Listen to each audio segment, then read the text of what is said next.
Þegar þeir nálgast Jerúsalem og koma til Betfage og Betaníu við Olíufjallið, sendir Jesús 2 lærisveina sína og segir við þá: farið í þorpið hér framundan ykkur, leið og þið komið þangað munið þið finna fola, bundinn, sem enginn hefur enn komið á bak. Leysið hann og komið með hann. Ef einhver spyr ykkur hvers vegna gerið þið þetta, þá svarið: Drottinn þarf hans við.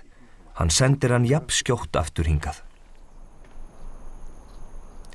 Þeir fóru og fundu folan bundinn við dyr úti á strætinu og leyst hann. Nokkrir sem stóðu þar sögðu við þá: hvers vegna eru þið að leysa folan? Þeir svöruðu eins og Jesús hafði sagt og þeir létu þá fara. Síðan færðu þeir Jesú folan og lögðu á hann klæði sín en hann settist á bak. Og margir breiddu klæði sín á veginn en aðrir lim sem þeir höfðu skorið af trjánum. Þeir sem á undan fóru og eftirfylgdu hrópuðu: Hósanna, blessaður sé sá sem kemur í nafni Drottins. Blessað sé hið komandi ríki föður vors Davíðs. Hósanna í hæstum hæðum.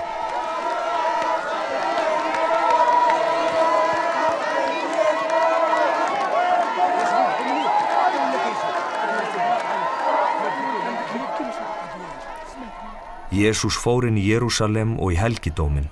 Þar leit hann yfir allt, en þar sem komið var kvöld fór hann til Betaníu með þeim 12.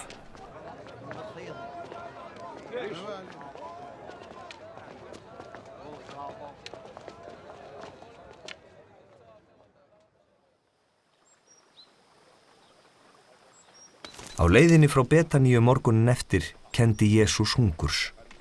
Þá sá hann álengdar laufgað fíkjutré og fór að gá hvort hann fyndi nokkuð á því. En þegar hann kom að því, fann hann ekkert nema blöð, en það var ekki fíknatíð. Jesús sagði þá við tréð: enginn neyti framar ávaxtar af þér að eilífu. Þetta heyrðu lærisveinar hans.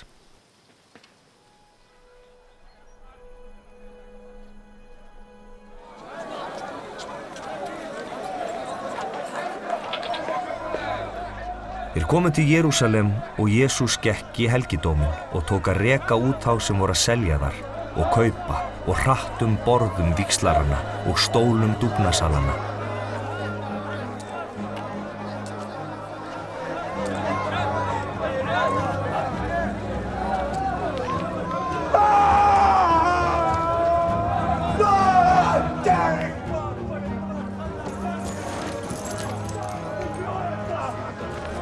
Og engum leyfði hann að bera neitt helgidóminn.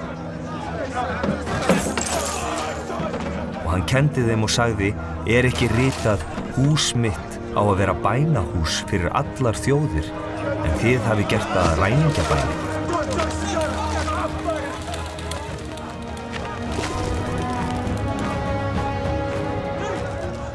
Æðstu prestarnir og fræðimennirnir heyrðu þetta og leituðu fyrir sér hvernig þeir gætu ráðið hann af dögum. Þeim stóð ótti af honum, því að allt fólkið hrifst mjög af kenningum hans. Þegar leið að kvöldi fóru þeir úr borginni. Árla morguns fóru þeir hjá fíkjutrénu og sáu að það var visnað frá rótum. Pétur minntist þess sem gerst hafði og segir við hann: meistari, sjáðu, fíkjutréð sem þú formæltir visnað. Jesús svaraði þeim: trúið á Guð. Sannlega segi ég ykkur, hver sem segir við fjall þetta: lyft þér upp og steyp þér í hafið, og efar ekki í hjarta sínu heldur trúir að svo fari sem hann mælir, þá gerist það. Fyrir því segi ég ykkur, ef þið biðjið Guð eitthvað og treystið því að þið öðlist það, þá mun hann veit ykkur það. Og þegar þið eruð að biðja, þá fyrirgefið þeim sem hafa gert eitthvað á hlut ykkar, til þess að Faðir ykkar á himnum fyrirgefi einnig ykkur misgjörðir ykkar. Ef þið fyrirgefið ekki, mun Faðir ykkar á himnum ekki heldur fyrirgefa misgjörðir ykkar.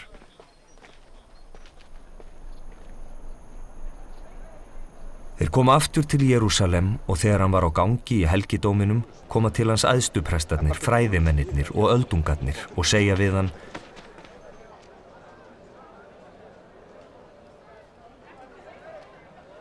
Með hvaða valdi gerir þú þetta?